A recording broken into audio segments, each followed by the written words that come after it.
Hello dear student, Assalamualaikum. My name is Jay. Welcome to you Core Concept channel.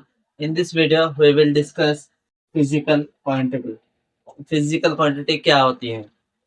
चलो हम लिख लेते हैं. Those quantity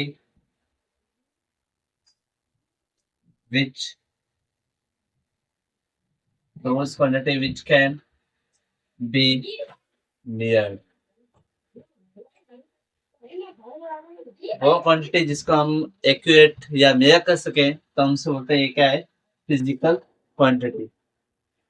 Those quantity which can be measured, those quantities is called physical quantity. Physical जो quantity होती है वहां पास दो तरह की होती है. एक हमारे पास होती है फंडामेंटल फंडामेंटल फंडामेंटल क्वांटिटी.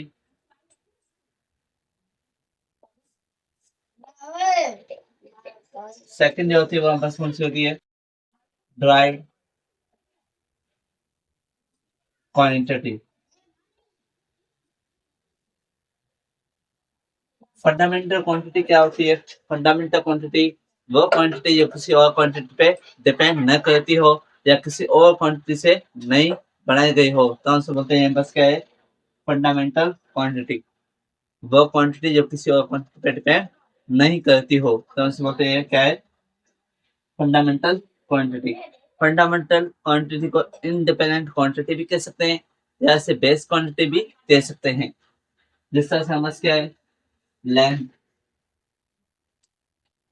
मास, टाइम, ये सारे नंबर्स क्या होती है? Fundamental quantity. फंडामेंटल जो क्वांटिटी होती है वो एसआई सिस्टम के अंदर 7 होती है. Length, mass, time, temperature, electric current, amount of substance, amount of substance,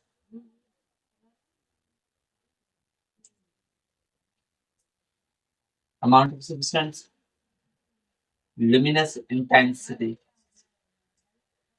luminous intensity. Okay, ये बस 7 क्वांटिटी होती है. उसके बाद इसका यूनिट क्या होता है? लेंथ का मीटर, सैंपल भी एम है. मास का यूनिट का मतलब क्या होता है? किलोग्राम, सैंपल हम इसका केजी. टाइम का यूनिट का सेकंड, सैंपल का एस. टेम्परेचर हम बस यूनिट क्या होता है? केल्विन, सैंपल का के. इलेक्ट्रिक करंट इसका ऐसा यूनिट क्या होता है? हम बस एम्पियर, तो इसे सैंपल का ए. हम बस अमाउंट ऑफ सब्सटेंस का यूनिट क्या है? मोल, सैंपल का एमओएल. लुमिनस इंटेंसिटी इसका यूनिट क्या है? कैंडेला, सैंपल क्या है? बस सीडी. ओके, ये 7 जो होती है वो फंडामेंटल क्वांटिटी है. इसको हम बेस क्वांटिटी या इंडिपेंडेंट क्वांटिटी भी कह सकते हैं. इसके बाद है बस ड्राइव क्वांटिटी. वो क्वांटिटी जो किसी और क्वांटिटी पे डिपेंड करती हो या वो क्वांटिटी जो फंडामेंटल क्वांटिटी से बनाई गई हो उस क्वांटिटी को हम क्या कहते हैं? Drive quantity. जिस तरह से बस क्या होता है? वेलोसिटी,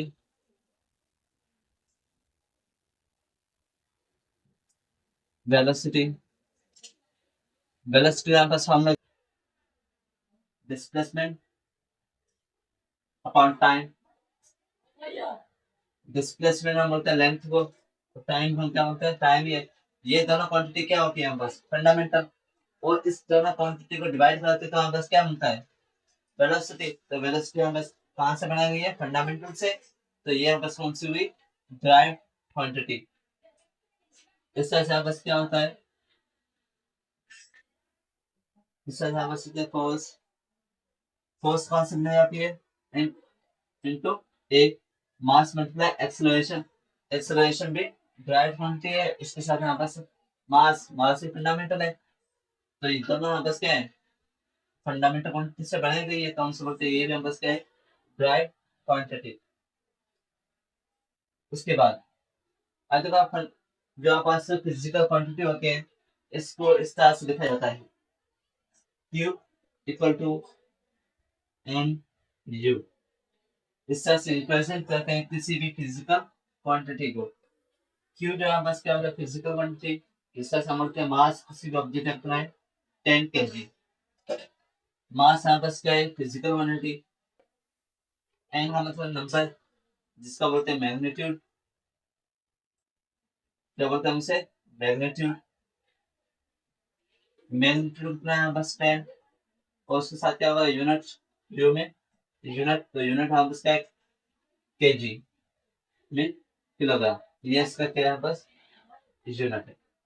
से अब हम देखते हैं कि यूनिट और मैग्नीट्यूड का आपस में रिलेशन किस तरह होता है।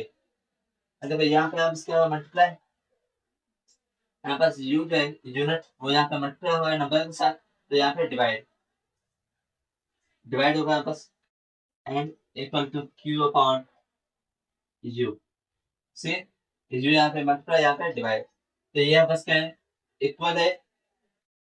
हम इसको कांस्टेंट मानते हैं। से यहाँ पर जब फिजिकल क्वांटिटी इसको कांस्टेंट मानते हैं। क्यों, अब देखो किसी ऑब्जेक्ट का मास कितना है बस 5 kg। दूसरा मास है जिसका बस क्या है 5000 ग्राम मास है। क्वांटिटी क्या है, दोनों सेम है, इससे हमने ये कर लिया कांस्टेंट। सी, तो एन इक्वल टू कांस्टेंट है, तो इसको निशान हटा के हमने क्या दे दी, प्रोपोर्शनल। ये 1 डिवाइड बाय यू, इस तरह से लिखा जाएगा। सी, एन अपनी जगह पे, इस वैल्यू को जो है हटा के हम क्या लेते हैं प्रोपोर्शनल, क्योंकि हमने इसको कांस्टेंट लिया है, क्योंकि यहाँ पे दोनों क्वांटिटी क्या है, सेम है, मास मास। वहां पास यहाँ इसकी जगह पे 1 आ जाएगा और डिवाइड बाय यू। उसके बाद इससे हमें ये पता चलता है कि मैग्नीट्यूड में नंबर और यूनिट, उन दोनों का रिलेशन कौन सा है, हमारे पास इनवर्स। अगर हमारे पास मैग्नीट्यूड ज्यादा होगा तो हमारे पास यूनिट कम। अगर हमारे पास यूनिट ज्यादा होगा तो मैग्नीट्यूड कम होता है। मिसाल, मैग्नीट्यूड क्या है 5 है, छोटा है। यूनिट क्या है, बड़ा यूनिट है। तो हमारे पास 5000 मैग्नीट्यूड क्या है, बड़ा यूनिट है। मैग्नीट्यूड क्या है, बड़ा है, तो यूनिट इसका क्या है, छोटा है, ग्राम। Okay, in this video we will discuss physical quantity and their types. If you have any question about this lecture, you can ask from comment section. Thank you.